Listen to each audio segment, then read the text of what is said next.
C'est tout le drame de l'inceste, c'est à la fois leur fille qui est victime et c'est à la fois leur père qui est agresseur. Moi j'ai été agressée par celui que j'appelle le père de mon père, donc mon grand-père. Il nous a agressés quand on était petite et quand mes parents l'ont su, ils en ont parlé à d'autres oncles et tantes qui ont dit « Ah oui, on savait parce qu'on a eu nous aussi des doutes sur nos propres enfants ». Je me souviens de la colère de mes parents de se dire « Mais pourquoi personne ne nous en a parlé? On aurait beaucoup plus protégé Marine ». C'est avec cette sorte de colère-là que j'ai commencé mon sujet en me disant « Mais comment une omerta se construit dans une famille? Pourquoi mes oncles et tantes n'ont rien dit à l'époque? Dans ce voyage que j'ai entrepris, aller les rencontrer chacun un par un, j'ai aussi compris en fait les raisons de leur silence. Par exemple, une de mes tantes, elle m'explique que elle a jamais pu en parler parce que elle-même avait été victime de viol dans son enfance et que de parler de ça et de parler de ce que son père avait fait avec sa fille l'a renvoyée à ses propres souvenirs de sa propre agression et que c'était un traumatisme trop violent et que ça a créé un court-circuit important. J'ai un autre oncle qui me parle voilà, de la difficulté en fait d'assumer d'avoir un père comme ça et que c'est aussi ça qui explique les silences dans lequel il est. L'inceste, ça touche pas que les victimes, c'est comme une bombe avec des déflagrations partout et en fait chacun essaye de faire comme il peut. Il y a beaucoup de familles dans les histoires d'inceste où parfois il va y avoir un camp où on croit et un camp où on ne croit pas.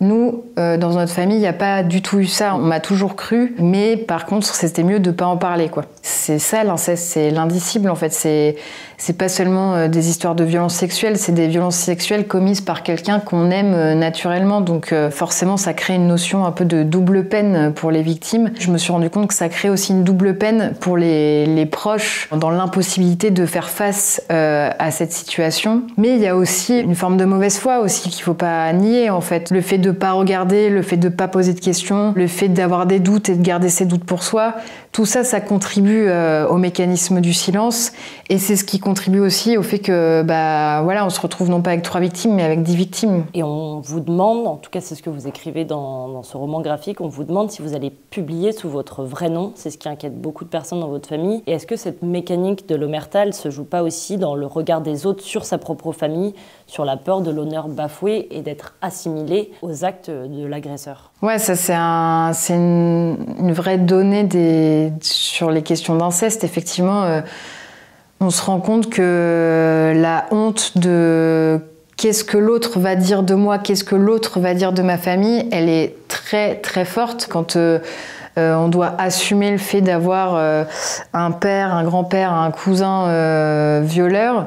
C'est potentiellement prendre le risque d'être mis au banc de la société parce que ce qu'il a commis est innommable et que on risque d'être jugé pour ça, on risque d'être mal regardé, on risque potentiellement d'être assimilé. Est-ce que le père qui a commis ça, est-ce que son propre fils ne pourrait pas commettre les mêmes actes? C'est toutes ces questions qui sont renvoyés aussi et qui, du coup, contribuent à cette mécanique du silence. J'ai compris que la mémoire sur les questions d'inceste, c'est un chemin très tortueux, en fait. Et c'est aussi ce qui contribue au silence des victimes. C'est-à-dire que moi, souvent, on va me demander, et c'est d'ailleurs ce que m'a demandé plusieurs de mes oncles, mais c'était quand exactement ? Ça s'est passé de quel mois à quel mois, de quelle année à quelle année? Mais moi, ces questions, je ne sais pas répondre, en fait. Parce que moi, j'ai des souvenirs abstrait, dater la chose de manière aussi précise, ça m'est impossible. Et parce que ça m'est impossible, pendant longtemps, je me suis interdite d'en parler en me disant mais si je suis pas capable de dater, personne va me croire en fait. Donc je peux pas en parler. Moi, les conséquences sur ma vie, elles ont été très importantes. Quand j'étais petite, j'ai refusé de porter des jupes et des robes.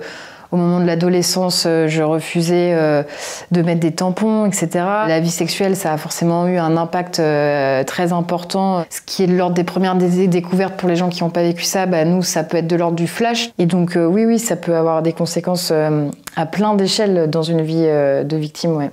À la fin de la BD, vous écrivez cette phrase très forte « J'aurais préféré être violée par un inconnu dans un parking ». Est-ce que vous voulez dire par là que c'est encore plus compliqué quand ça se passe dans sa propre famille ?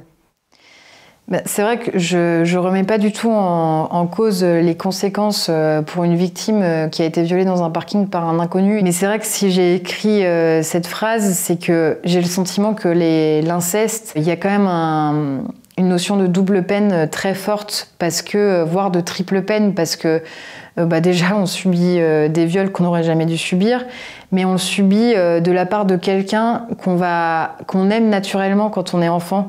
Donc en fait, forcément, ça crée un court-circuit hyper important dans nos têtes d'enfants. Et quand je dis triple peine, c'est que si je parle, je sais que je prends un risque énorme de briser une famille qui officiellement va très bien et brille sous tout rapport. Donc c'est beaucoup de poids et de responsabilité sur les épaules d'un enfant. Ouais. L'idée, elle est venue petit à petit, en fait. C'était vraiment au moment de MeToo. J'avais très envie de traiter ces questions-là en France et je trouvais qu'on parlait beaucoup soit de l'angle des victimes, soit de l'angle des agresseurs et qu'on parlait très peu de l'entourage. Et donc, au départ, je cherchais une famille pour le traiter en tant que journaliste. Et je me souviens qu'un matin, je me suis réveillée en me disant... mais en fait, évidemment, arrête de tourner autour du pot, c'est avec ta propre famille qu'il faut que tu fasses cette histoire. Ma démarche, c'était pas de les exposer pour laver mon linge sale en public ou d'être dans cette posture-là, mais vraiment d'utiliser ce qui s'est passé dans notre famille, qui est malheureusement assez commun quand on regarde les chiffres du nombre d'enfants victimes d'inceste. Enfin, on dit que ça touche potentiellement 3 enfants par classe, donc c'est vraiment énorme. Et donc, je me dis que voilà, notre histoire est finalement assez banale et que si ça peut être un mal pour un bien et servir à d'autres familles, et ben, en fait, tant mieux. Ce sera déjà ça de gagner, ouais.